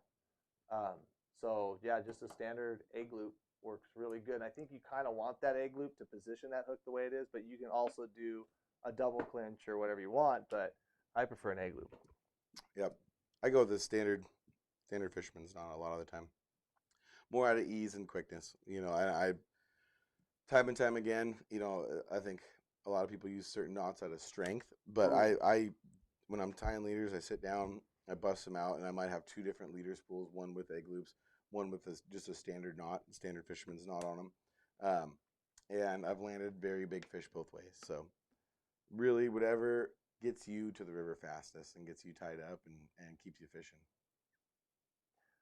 How important is the horizontal presentation of a jig or a worm? I was preaching this to the guys that I had fishing with me the last couple days. Very, very, very, very seldom are you going to catch a fish if it does not see the butt of your worm or your jig first. If they see the head of that jig head coming at them, that means your presentation is wrong. It means you have too much line on the water. It means you're fishing the wrong style of water, and your presentation is moving too fast. It is being pulled downriver if the head of your jig pulled downriver by the float. By the float. Yeah. By your line or the float. Okay. So if horizontal being, I know what he's probably asking, do I need to cock my jig on my knot every time? No, not at all. Best presentation is not exactly the ideal presentation for me, but best presentation is letting your line straight downriver with the jig out in front, tail facing the jig or worm facing the fish, weight right here, leader line up to your bobber, and everything in a symmetrical line with the worm or the jig being seen first. Yeah, so you're using the water and the slight pull of the float to present the jig the way, but I think he was maybe like talking about cocking the jig. Exactly. Which, like you said, I think is a bunch of bullshit. It has nothing exactly. Because I have seen does not change a thing for your success. What happens to every jig that you put on your hook keeper and you go from hole to hole? It cocks it flat, and you know how many times I've told clients to do that, and they don't like. I don't tell them to do that, but so actually the answer would be 0, and they still throw it out there, and they still catch them pretty good. Yep. It more so has to do with the extra 5%. You move You it think every so? time, You're a right? jig cocker? You don't think the guy that sits there and like makes his presentation look perfect all day long? How do might you know catch it's one perfect? extra fish? It's perfect to you. Is it perfect to the fish? Yeah. But my Did you point waste is, that Natural. extra natural? So there's jigs swimming around out there that are freaking. No, but whatever it's imitating. What Apparently. is it imitating? I don't know. what I'm What saying is it? What I'm is not a a jig fish. imitating? 5% of your life not that a you've fish, caught a but- fish. No. 5% of your life that you've ever caught a steelhead. I know that I do Listen, it listen. religiously. 5% of Anal. your I'm life anal that with you've it. ever caught a steelhead with your gear sitting like this is probably 5% of every steelhead you caught. Every steelhead you've ever caught, your line has been like this. Your Doesn't- jig Well, is that's out this talking way. about the line feeding it. Right, I'm but saying, if the jig is before- hooked, if the round, talk the jig is before the hooked cast. here and not here, Talk the before- jig sitting in front is still going to be floating the same. Spoken like true bead fishermen, guys. Here we go. Okay. Because with a bead, So- you can be lazy. You don't have to No, carry. we're You not don't have to talking worry about about like, beads. for I don't want it like that clarification. on the bead. For clarification, like I am not a bead fisherman. I catch a lot of fish on jigs, and I can tell you how many times I tell my clients to cock their jig, and I can tell you how many fish they catch. And I can tell you that I've never gone into a spot not cocking the jig and went, oh, I forgot to cock my jig, and then I pulled it up and went like I'm this. not saying that I threw it's it out like there. the. I've never one time said this is the end all be all. You have to do it. Right. I said I think it's one of those things that will help you catch more fish. I don't. And I can tell you, I'm a pretty damn good jig fisherman, and on multiple occasions, I have mopped up behind people. Well, everybody's mopped up behind. No, people. in specific areas where I know think that the making jig sure that that steelhead presentation. have no idea what a jig is. It's not imitating anything that we know of. that we know of. So that we know of. So what you just said, that we know of. So maybe the jigs out in the ocean swim like this, and they swim up and down, and that's actually how they're swimming. You don't know that. And then what do you do? Hold on. Then what do? You put a big old glob of freaking meat on there or some bait, and then you're still trying to get like this vertical, like flat horizontal It's presentation. all about the knot you tie. Oh God. No. Yeah, No. I think it makes a big difference. There's a challenge video which we'll never do. We'll say we'll do it. We'll never do it. Cocked versus uncocked.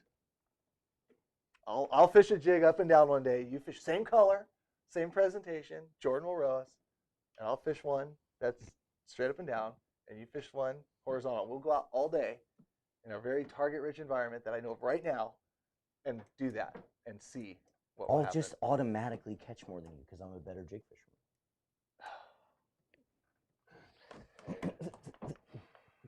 When you go to talk about that thing, can you The only way. Listen to it's- Jeremy. That's what I'm talking about, Jeremy. What's that? I'm talking about. What, Clint? Can you post that in the comments under addicted fishing? I can't. It doesn't let me do it with that new account. We don't need to talk about that right now. It'll be like the very end of the day. I know, but just so I can pin it. I'm telling you. How much did you keep the jig vertical as possible? Now, see, I don't try to keep anything as possible. I try to but what you're saying, I think, is way more important. Like how you feed the jig down the water. And trust me, like today, I was like, you got too much line on the water. You're skirting your bobber. You're skirting your bobber. You're skirting your bobber. Like what you're talking about, I think, is way more important. Where you get a little bit of extra stick, it's feeding the jig right, and then I think maybe that's what's happening. And I don't in say general. that even just out of my personal success. It's been just an accumulation of fishing with a ton of different people and on a bunch of different rivers, and seeing how people set up. That contrary to how I like to set up on fish. I like to fish from 45 to 45, and there's a lot of places where that is not how you fish. You park above the fish and you feed your stuff back. And I don't necessarily like that for hookup ratios. But when you're fishing jigs in particular, and jig fisheries, like some down in Oregon and some of our close friends like to fish a lot, that is like mandatory for catching fish, is having the jig in front of the bobber. Downriver of the bobber. Yeah. The hook facing the hooks, the fish seeing the hook instead of the head. That's why you want a first. pin, so you can put a little pressure on the Exactly. spool and feed it. And a little so, but forward. that's my That's a real point is, finicky if it is fish. hooked, if the jig is hooked or is tied perfectly 90 degrees, that will actually cock the jig as it's going down, which may be better. Rather than if it was just sitting off the front of the jig head, it would be sitting perfectly, parallel with the bottom of the river. I don't know. Guy said it looks like I opened up a can of Mad River worms here. And yes, you did. I don't know. But what's funny is That's the beautiful thing about steelhead fishing is everyone has different opinions on it, and that's the reason why you can have Love it. 25 drift boats floating down a river, and 20 of them are going to catch a fish. because they presented something differently Yep. to the steelhead. I love it. Fair. But Everyone has their own. I think it's just the preference. I think it's just the thought of like, I go back to like, okay, what the hell does a steelhead think a jig is? I always thought it was a shrimp. I think it looks kind of shrimpy. Your perfect jig runs seem to be. I've got some like bass lures that look even. You know, Make them look like shrimp. Oh, I don't know what they think do anything they eat a lot is. of shrimp? They eat a lot of squid. What do they think a freaking giant 30 mil bead is floating down? The biggest egg ever. That's what I mean. Like, I don't know. I don't have a clue what they Freaking think. steelhead, man. Underwater camera will tell you challenge time. We need to take a trip in April. Just do it. Watch like we get underwater footage of vertical jigs going by, and the fish is like, nope, nope, and then he sees like a flat one 5 feet away, just go, BAM! It'd be like our mind would be blown. Oh, it's good stuff. I think the thing about some fish is it doesn't matter, especially like when they're very like some of them. It doesn't matter how you freaking present it. Guy caught a real nice wild today, and I watched him. We were fishing a little bait, fishing where we legally could. And I watched him, and he was pretty meticulous about putting his bait on there. And I was like, hey, if we're moving, make the cast before you turn around and get bait on. Like, I'd rather have the jig in the water than missing the spot, right? Mm-hmm. And so he fires out, and shrimp flies off. I can't remember what bait I was using. I might have been using something different. Anyways, fires it out without. It hits the water. It goes like 5 feet and just. I don't even think the jig was even settled, and got a real nice chrome wild buck. And I'm like. And it was also in like a spot that I had him set way shallower than he probably should have. I was like, just throw it out there. I'm like, oh, like literally that fish came out of nowhere. I think anything that got within 10 feet of that fish, he was gonna eat it. Like, yeah, I don't think it mattered one bit. So there's those fish too. We caught one like that this weekend too on the fly. Remember, I just like pitched it out the right side as soon as it hit the water. The water drained. Boom. Yeah, those ones. Yeah. But we also had a hole that we sat there and fished and fished and fished and fished, and I wasn't even fishing. And then I came in and made one cast and caught a fish. Did you cock your jig? I sure as hell did. Well, damn it! I gotta start. But there was also a color that was just working, I think, better all day that day. Yeah. And see, like size, color, scent. I think some and exactly where it is in the run. I think are way. I put and the list of priorities of what I'm gonna do, like for catching a steelhead, like cocking the jig is like at the bottom. It's just so easy.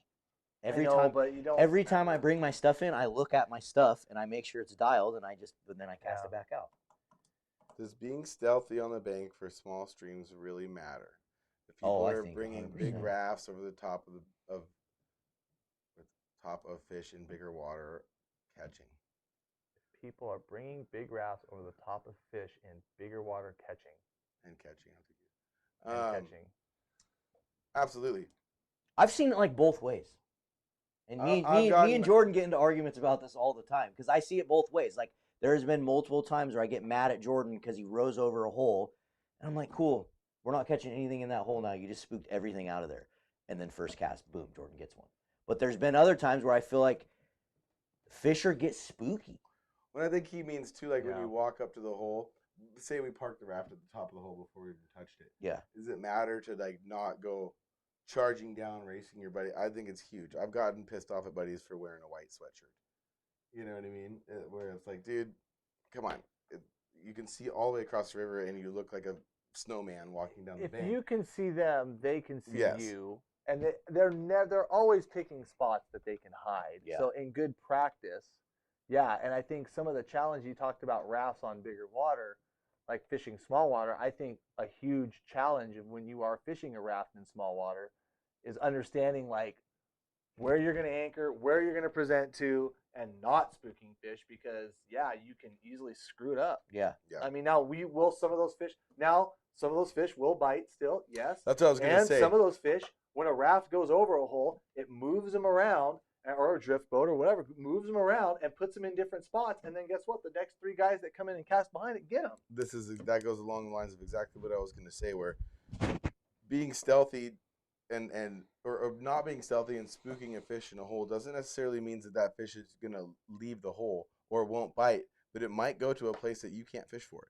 Yeah. And that is most commonly what happens. Especially on the bank, because if they're setting up on the bank, you walk to the bank, you're just going to push them out, Yep. or you're going to push them up into the run, Yep. up into cover, where before you spooked them, they were just sitting in a nice Perfect. little 2-foot chop, Yep. perfect spot. You could have got them. So I think in good practice, yeah. But I think the guys that are fishing the rafts down the rivers that are like, basically assuming that they are like the harbor of death to every steelhead, and the steelhead know that, and understanding that you need to be stealthy, I think helps extremely. What's that? Who was your biggest fishing influencer as a kid/adult? Mine would have to be Bill Dance. That's who I remember the most, like growing up and watching. And I even had a freaking hat just like him, Rapala hat. I wore it all the time to my little bass ponds and stuff. For some weird reason, it was ironic that it all worked out the way it did, but I, for some reason, always liked or like rooted for Kevin Van Dam.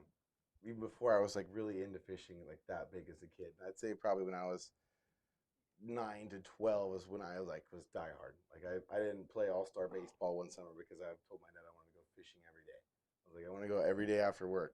If I don't play, we don't have to go to all these baseball practices. I want to go fishing. And so I'd have to say KVD was one of them, and then my dad in particular. He was definitely the biggest influencer to like fishing. So Yeah. Dad and Grandpa. Yep. Grandpa would take me down to the lake. I'd catch these stupid little sunfish. I remember catching the first fish that I ever caught. Like, I thought it was by myself. I could still see the rocks. I could still see like the panfish sitting under there. And I took a salmon egg on a little gold hook because I figured out I was using hooks that are too big. I put it on there. I mean, I'm talking like I'm like 8. And I dropped it down, and that little bastard came up and ate it. And I still remember hooking him, catching him, putting him back in the water. Like, I still remember it all. And my grandpa took me down there. I have the same kind of memory. Figured him out. We were in Flathead Lake, Montana, and we figured out how to catch these perch. I think I was probably 9, off the dock, and I could only catch them if I caught one and then filleted it and used the perch meat from the perch to catch more perch. And we even have pictures of me still to this day. This little kid just beat red, sunburnt from sitting on the dock for a week straight catching perch. That's awesome. Like Watching catching bobbers other go perch. down, baby. Yeah, it was good stuff. Yeah. I got a lot of comments pouring in here. Let's see who it was. The Canadian one. I only have one memory like that when I was a kid, and I was on the bank of Lackmus Lake, and I was actually in my dad's van sleeping. And all of a sudden I see like cop lights, and I'm like, the heck? And I get up and I look behind, and it's the game warden. And I roll the van window down. I'm like 7, maybe 8. I don't know how old I am. I'm young. And my sister's in the car too, sleeping. The game warden comes up and it's like checking my dad for his license, and he's like, well, I'm not fishing. And the game warden goes, what do you mean you're not fishing? He's like, well, my 2 kids are fishing. He's like, I don't have a rod out for me. This is for my 2 kids. And the game warden couldn't do anything about it. The game warden's like, you fishing? I'm like, yeah, I'm fishing. We're fishing for catfish. So yeah, that's my only memory of fishing when I was a kid. All my other memories were in Boy Scouts. Like that's where I think my like true passion for fishing like really happened, was like going on these like camping trips and fish for trout in high lakes and mountains. Remember we did a backpacking trip to the Sawtooth Mountains in Idaho, and it was like to this day like one of my favorite trips I've ever been on in my life. It was so awesome. Fished like 9 lakes in the mountains, and it was so freaking cool. Now you get to go hunting there. Yeah. Yes, sir. What do we got? Another super chat? Is it too late in the year to be fishing lower in the rivers, or should I be looking closer to the end zone for steelhead right now? Vancouver Island. I don't know what's been going on. That is always, late in the season when fish are established and they're up in the rivers. Yes, but for us right now, through April we're getting fresh ones. Yeah, right. But fish that showed up in January are probably up there. So like your odds are better later in the season fishing up. This time of year for us, like it's a water thing. You're still having fish come in these rivers on every tide as low as you can get. And you will for at least another couple months. So if the water's low and it's been low for a long time, fish are going to tend to be in the lower part of the rivers. And as we get later in the season, as we get some more high waters, or if the water's high during that particular moment, you're going to go fish high. Hope that answers your question. Can you talk more about bobber stop placement when bobber dogging? It's got to drag, but much of an angle. I like to say, I always try to preach double the depth. Yeah, that's what Ryan was talking about.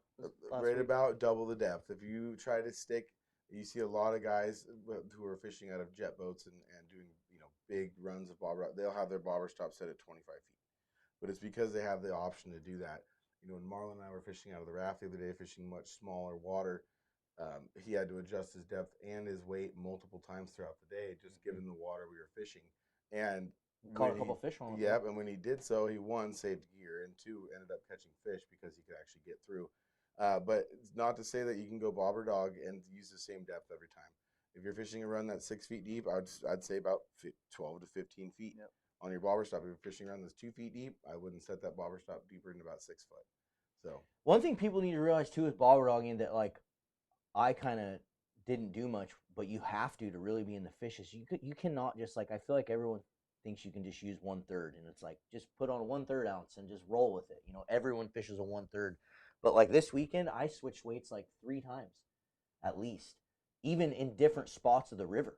We were switching weights out to get it down to where we wanted it. So definitely switch your weights out when you're bobber dogging. Don't just stick to one weight all day, because it can help a lot. Was there one more super chat, Clint?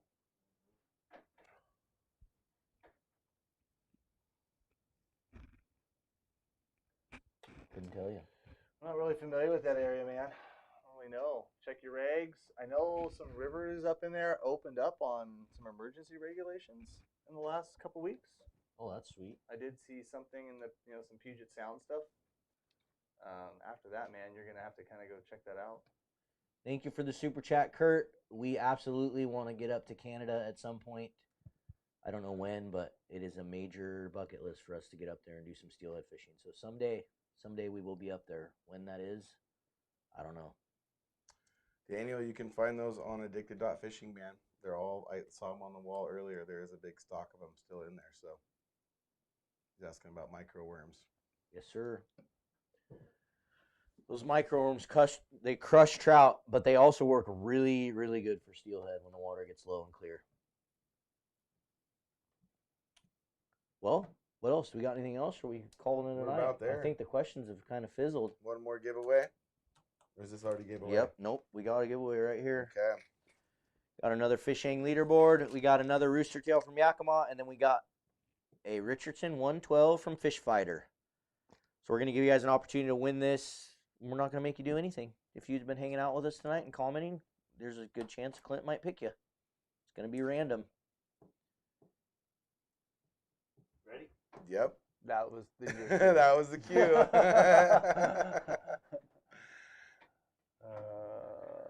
And there it is, Mr. Brandon Hopper. Brandon Hopper on YouTube. You won yourself a Fish Fighter hat, a fishing leaderboard, and a rooster tail. Shoot us an email to orders@addicted.fishing. Make sure you include your name, your address, and let us know what you won, and we'll get it shipped out to you. Oh, now everyone's commenting. Me. All right, guys. Next week, are we gonna go? We'll probably go. Yeah, live we'll from be the live. show. Yep, we'll be up at the Puyallup show, guys. So we'll be going live there on Wednesday. Do a little walkthrough for you. Yeah, we'll probably walk around, do a little live feed, and hopefully, well, let me rephrase that. Wi-Fi contingent, because if the Wi-Fi isn't good, we aren't able to do it. And so some of these buildings, depending on where they put us, if they have metal roofs or whatever, the Wi-Fi is terrible. So hopefully they don't. But we should see you guys next Wednesday from the Puyallup Sportsman Show. Weehaw. Thanks for tuning in, guys. Oh, I forgot. That's right, Clint. We got to mention that. One last little thing before we leave you guys. I wanted to let you guys know about this right here. I've had a few people telling me about it. I got to send it to you, Clint, the link. If you can post it in the YouTube one, I can pin it. So this is a fellow angler's family here, addicts. And this kid right here, Cameron, donated a fishing trip to help this kid. I donated a bunch of addicted fishing gear, but they have a GoFundMe account for this kid, and this is just super sad, guys. This is something you never want to see. I'm sure as a parent or as anyone in your family, you would want to see this. So if you guys could do us a huge favor and go support this kid, help him, donate some money to his family, and yeah, it's just super sad to see what he's going through. We want to get him through it so he can come out fishing on the other side. Let me see if I can comment that, Clint.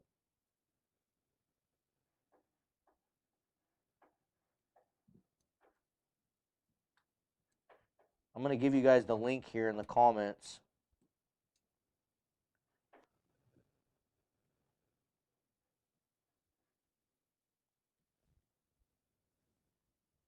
It's coming, TJ. There it is. Okay, I pinned the message on YouTube. Okay, and Clint's already got it on Facebook. So there you guys go. There's the link. Again, you guys don't have to help out. I get it. Tough times right now, but if you can, let's try to help this family. And yeah, sorry to see you going through that, buddy. All right, everybody. Ending it on a sad note. Very Till good. next week, though. Yep. Thanks Till for next being here, week. everybody. We'll see you guys on the river.